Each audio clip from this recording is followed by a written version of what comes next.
কাটিগড়া বদরপুর সংযোগী বরাক সেতু নিচে রেল লাইনে ট্রেনের ধাক্কায় হত এক যুবক। ঘটনাটি সংঘটিত হয়েছে সোমবার দুপুর 1:45 নাগাদ।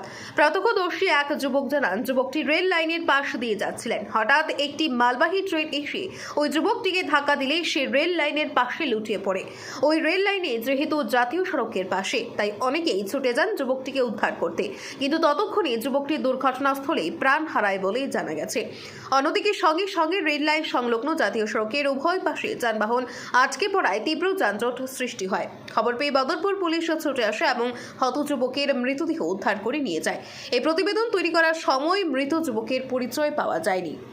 ব্যুরো রিপোর্ট, আজকের বরাক। আমি তো পাঁচগ্রাম গেছিলাম, 10 মিনিট আগে ওটা অ্যাক্সিডেন্ট হয়েছে। মালগাড়ি একটা মারিয়ে গেছে। কোন দিক দিয়ে ট্রেনটা যার? ট্রেনটা গেছে কোন দিক থেকে বলতে পারতাম না, কিন্তু ট্রেনের রাস্তা তখন স্যান্ডেল পালানি। মানুষটা আছে না, এটা মানুষ কেউ ওইখানে শুনি না। আপনারা দেখছেন আজকের Barak, a house of Adrija digital media.